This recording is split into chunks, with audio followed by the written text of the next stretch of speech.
నువ్వు పాట పాడుతున్నావు, నీకు బెస్ట్ ఇస్తున్నావా? అయ్యగారికి కాదు ఇచ్చేది డబ్బులు, నువ్వు బెస్ట్ ఇవ్వగలుగుతున్నావా? నీ చదువులో బెస్ట్ ఇవ్వగలుగుతున్నావా? నీ కుటుంబంలో నీ భర్తకి బెస్ట్ ఇవ్వగలుగుతున్నావా? నీ భార్యకి బెస్ట్ ఇవ్వగలుగుతున్నావా? నీ పిల్లలకి నువ్వు బెస్ట్ ఇవ్వగలుగుతున్నావా? ఆత్మల సంపాదనలో విశ్వాసీ నువ్వు బెస్ట్ ఇవ్వగలుగుతున్నావా? నజరేయుని యేసు నామమున క్రీస్తు న్యాయపీఠం ఎదుట నువ్వు నేను నిలబడతాం, కానీ బెస్ట్ మనం ఇద్దాం.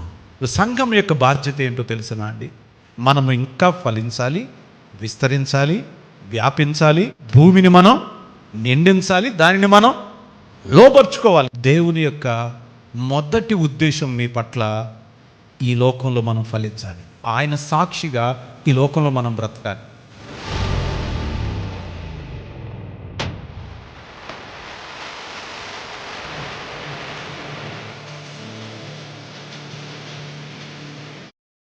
అయ్యా, మా కుటుంబ పరిస్థితి వేరేగా ఉందయ్యా, ఎవరికి చెప్పలేని పరిస్థితి అయ్యా. అందరు నన్ను వెలివేశారయ్యా, అందరు నన్ను అనేక మాట్లాడుతున్నారు, ఎవరు తట్టుకోలేని పరిస్థితులు ఉన్నారయ్యా. పుచ్చిపోయిన కర్ర, ఎండిపోయిన కర్ర, పనికిరాని కర్ర, ఈవేళ రేపు పొయ్యిలో పెట్టబడిన కర్ర చిగురించే కర్రగా మార్చబోతున్నాడు నిన్ను. ఆ కర్ర ఎత్తితే ఎర్ర సముద్రాన్ని పాయలు చేసిన ఆ కర్ర నిన్ను ఇప్పుడు దైవ సేవకులు ఇప్పుడు చేతులు ఎత్తగానే అద్భుతం మీరు చూస్తారు. పండను నీళ్ళగా మార్చిన ఆ దేవుడు ఇప్పుడు నిన్ను మధురంగా మార్చబోతున్నాడు. యొప్తా అన్నాడు, నేను అమ్మోనియ మీదకి యుద్ధానికి వెళ్తున్నా, ఒకవేళ నా ఇంటిలోంచి ఏది వచ్చినా కానీ ఆ దేవుడికి దానిని అర్పిస్తా అన్నాడు. ఈయన యుద్ధ రంగంలో వస్తున్నాడు, తండ్రి విజయంతో వస్తున్నాడని గుమ్మములో తనొక్కగానొక్క కూతురు.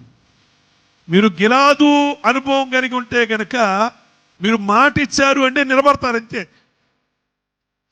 ఇవాళ మాట ఇచ్చిన తర్వాత ఏదో కష్టమైందని తప్పించుకునేవాళ్ళు గిలాదు అనుభవం కలిగిన వారు కాదు.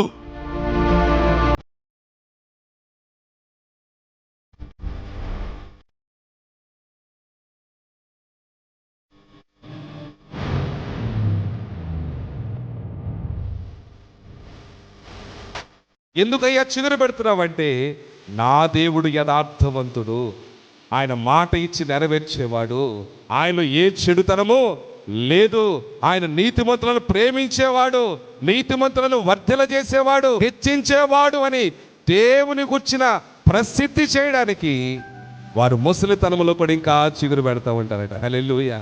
నన్ను ఎవరైతే విశ్వసిస్తారో వారికి పూర్ణ శాంతి ఎలా లభిస్తుందంటే వాళ్ళ గుండెలో నుండి జీవ జల నదులు వస్తాయి. నీవు దేవునికి భయపడే వ్యక్తివైతే, దేవుడిని ఆశ్రయించిన వ్యక్తివైతే, నా దేవుడు నన్ను కాపాడుతాడని నువ్వు నమ్మిన వ్యక్తివైతే, నా దేవుని వద్ద నుండి నాకు అవసరమైనంత లభిస్తుందని నువ్వు నమ్మిన వ్యక్తివైతే, ఆయన వద్ద నుండి నీకు అన్ని విషయాల్లో కృప దొరుకుతుంది. నువ్వు దేవునికి భయపడే వ్యక్తివైతే ఏది ఎవ్వరూ నేను భయపెట్టలేరు. ఎన్నో సంవత్సరాలుగా అర్థమవుతుంది. నాకు సంబంధించింది కాదు ఇది, నేను విడిచిపెట్టాలి అని అర్థమవుతుంది, కానీ తర్వాత మారుతాంలే, తర్వాత చూద్దాంలే అని సిలువలో నీ కొరకు ప్రభు కార్చిన రక్తాన్ని నువ్వు వృధా చేసుకుంటుందా? ఈరోజు ప్రభు నీతో మాట్లాడుతున్న మాటలు, ప్రభు నేను అనేక సార్లు ప్రేరేపించినది, కొంచెం ఇబ్బంది కలిగించే మాటలు కనిపించిన, అలా గనక నువ్వు మారితే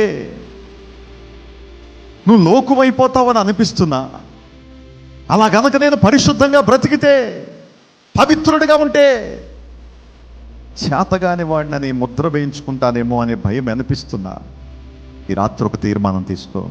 యేసయ్యా,